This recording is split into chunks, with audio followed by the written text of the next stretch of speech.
Olá, meus irmãos, tudo bem? Que bom estar aqui novamente com vocês. Estamos aqui para dar início a uma série no Salmo de número 34.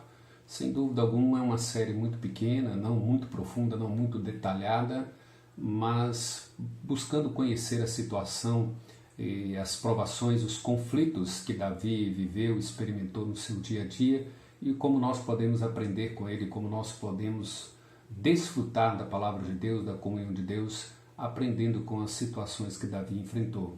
Um momento em que ele foi perseguido pelo rei Saul. Saul estava ali constantemente tentando tirar a vida de Davi, e logo depois também ele tem Absalão tentando tirar a sua vida. Absalão toma suas concubinas e Davi então é perseguido, atribulado a todo momento, de várias formas e em vários momentos da sua vida. Mas nós podemos aprender coisas preciosas com Davi nesse salmo. Olhando para o tema seguinte: provação, instrumento nas mãos de Deus. Então, compreender isso dessa forma, olhar para cada provação, para cada tribulação, para cada situação difícil que nós enfrentamos e vê-la como, ou vê-las como instrumentos nas mãos de Deus para trabalhar em nós, para a glória dele e para também nos aperfeiçoar segundo o propósito dele, segundo a vontade dele. Vejam o que nós podemos extrair assim, de introdução nesse salmo. Davi viu o próprio Deus como uma bênção suprema para a sua vida. E isso faz muita diferença na nossa fé, na nossa conduta, no nosso comprometimento com Deus. A forma que nós olhamos para Deus, o valor, a primazia que nós damos ao ser de Deus. Deus, o nosso bem supremo, o nosso bem maior. Nós podemos aprender com Davi no Salmo 16, ele diz isso, que ele não tem outro bem, ele não possui outro bem a não ser o próprio Deus.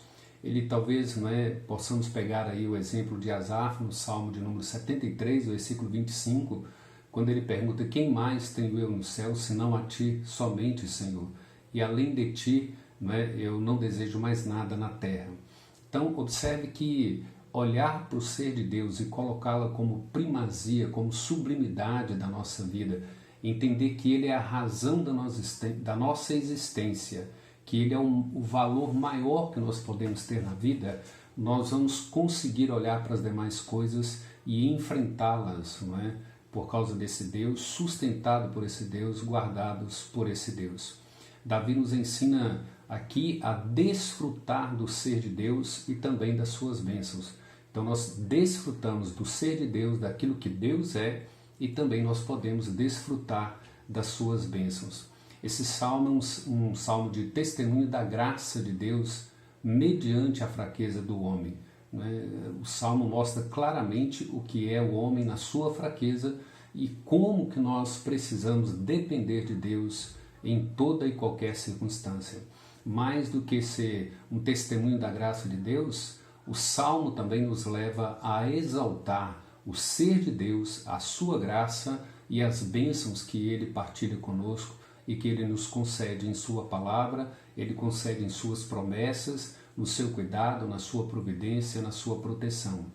E aí nós queremos trabalhar alguns pontos que nós vamos separá-los, para cada manhã a gente meditar nessas porções. A primeira delas é salvos, mas não isentos de provações. Segundo, provação é uma didática divina.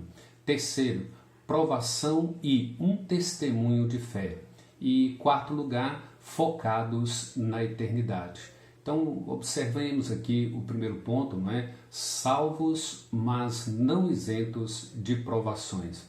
O versículo 6, versículo 7, 17 e 19 desse salmo traz expressões de que Deus nos livra de todas as provações. Clamou este aflito, o Senhor o ouviu e o livrou de todas as suas tribulações. Versículo 8, versículo 7, o anjo do Senhor acampa-se ao redor do que os teme e os livra. Depois o versículo de número 17, clama o justo e o Senhor os escuta e os livra de todas as suas tribulações. E o versículo 19 que diz: muitas são as aflições dos justos, mas o Senhor de todas o livra. Então vejam bem, o salmo é claro, Deus livra o justo de todas as suas tribulações, mas ele usa as expressões muitas são as aflições, as tribulações, as perseguições dos justos. Então é certo que nós passaremos por tribulações e a certeza de que Deus também nos livra de todas elas. A grande questão é como que Deus nos livra de cada uma delas. A promessa é que Ele nos livrará, mas como? Quando? Não é? Ele não determinou nem como, nem quando. Ele disse que Ele livra. Então é importante observar isso aqui, não é? Então Deus pode livrar o justo da sua tribulação, removendo a tribulação de forma imediata da sua vida, solucionando todos os problemas.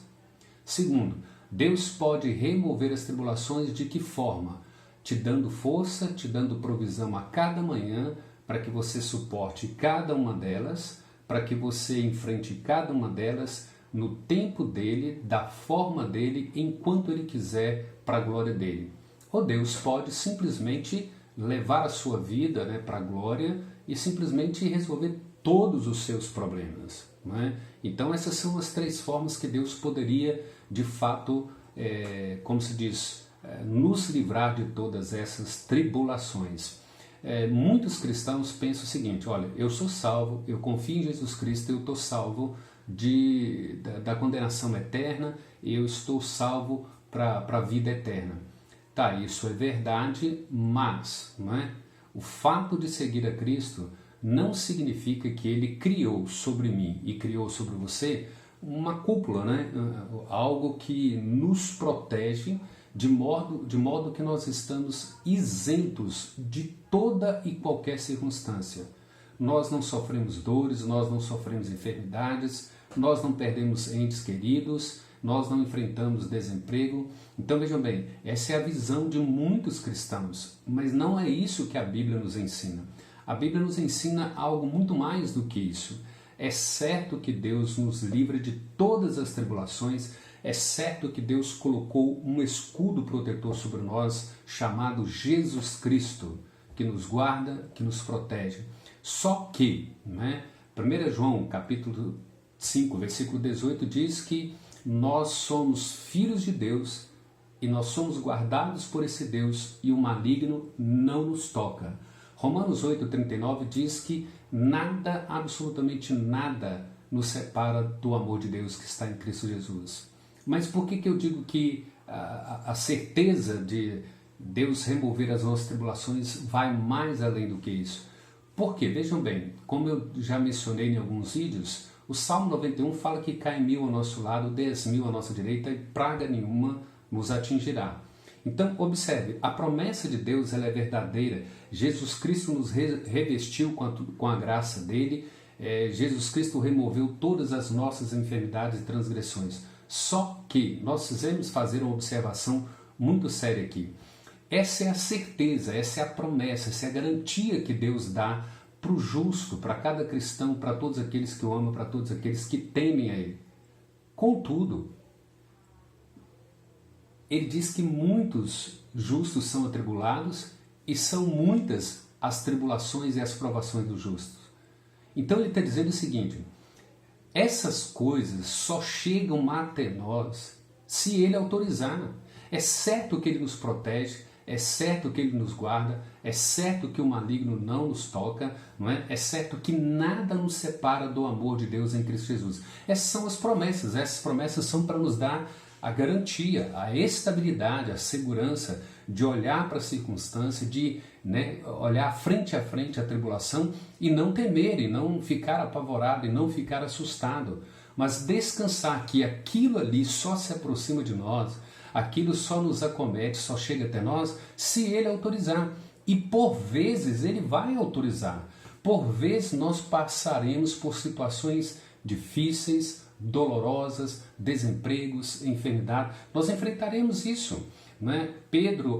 Paulo, em Atos 14, versículo 22, diz: por meio de muitas tribulações nós devemos entrar no reino de Deus.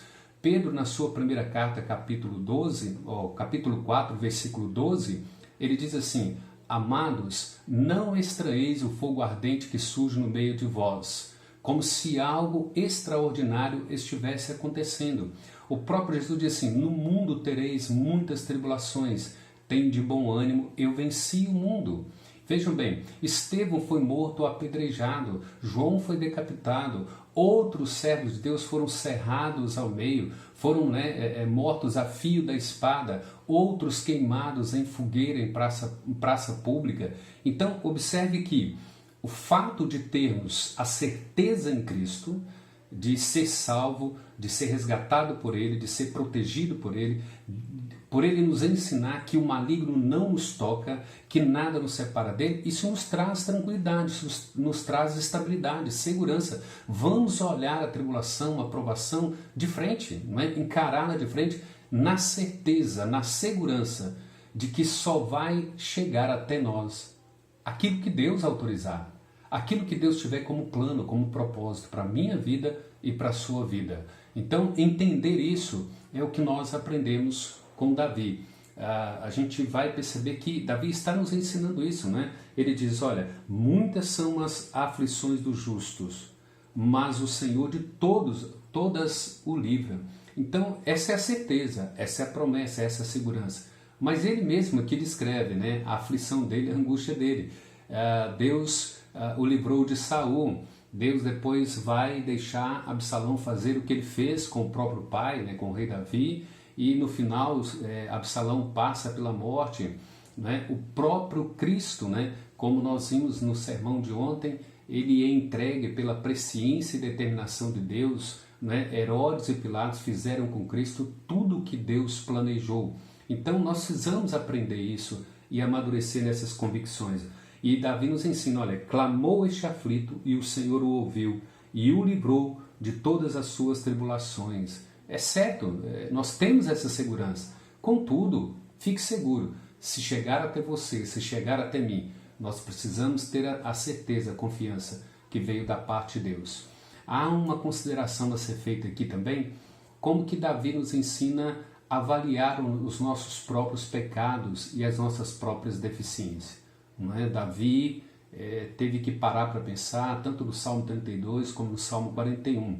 Davi viu a sua própria família, né, se desmoronando, viu o seu reino se desmoronando como consequência do seu pecado, lá de 2 Samuel 12, quando ele, o relato de que ele cometeu o adultério com Batseba.